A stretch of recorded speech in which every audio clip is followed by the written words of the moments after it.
Hello दोस्तों, जय माता दी। आज मैं आपको सुनाने जा रहा हूँ कार्तिक की कहानियाँ, अध्याय 15। इस अध्याय में हम आपको सुनाएंगे खिचड़ी की कथा। किसी गांव में एक बुढ़िया रहती थी और वह कार्तिक का व्रत रखा करती थी।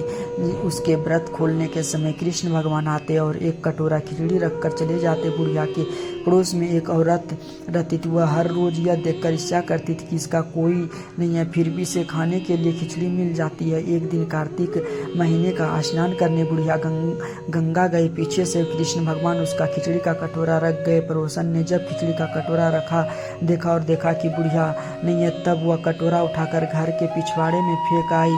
कार्तिक स्नान के बाद बुढ़िया घर आई तो उसे खिचड़ी का कटोरा नहीं मिला और वह भूखी ही रह गई। बार बार एक ही बात कहती कि कहाँ गई मेरी खिचड़ी और कहाँ गया मेरा खिचड़ी का कटोरा। दूसरी ओर पड़ोसन ने जहाँ खिचड़ी गिराई थी वहाँ एक पौधा उगा जिसमें 2 फूल खिले। एक बार राजा उस ओर से निकला तो उसकी नज़र उन दोनों फूलों पर पड़ी और वह उसे तोड़कर घर ले आया। घर आने पर उसने वह फूल रानी को दिए, जिससे सूंघने पर रानी गर्भवती हो गई। कुछ समय बाद रानी ने 2 पुत्र को जन्म दिया। वह दोनों जब बड़े हो गए तब वह किसी से भी बोलते नहीं थे, लेकिन जब वह दोनों शिकार पर जाते तब रास्ते में उन्हें वही बुढ़िया मिलती जो अभी भी यही कहती कि कहाँ गई मेरी खिचड़ी और कहाँ गया मेरा कटोरा। बुढ़िया की बात सुनकर वह दोनों कहते कि हम ही है तेरी खिचड़ी और हम ही है तेरा बेला।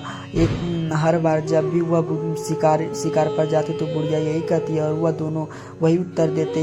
एक बार राजा के कानों में यह बात पड़ गई। उससे आश्चर्य हुआ कि दोनों लड़के किसी से नहीं बोलते, तब यह बुढ़िया से कैसे बात करते। राजा ने बुढ़िया को राजमहल बुलवाया और कहा कि हम से तो किसी से ये दोनों बोलते नहीं, तुमसे यह कैसे बोलते। बुढ़िया ने कहा कि महाराज, मुझे नहीं पता कि ये कैसे मुझसे बोल लेते हैं। मैं तो कार्तिक का व्रत करती हूँ और कृष्ण भगवान मुझे खिचड़ी का बेला भरकर दे जाते थे। एक दिन मैं स्नान करके वापस आई तो मुझे वह खिचड़ी नहीं मिला। जब मैं कहने लगी कि कहाँ गई मेरी खिचड़ी और कहाँ गया मेरा बेला, तब उन दोनों लड़कों ने कहा कि तुम्हारी पड़ोसन ने तुम्हारी खिचड़ी फेंक दी थी तो उसके 2 फूल बन गए। वह फूल राजा तोड़कर ले आया और रानी ने सूंघा तो हम दोनों लड़के का जन्म हुआ।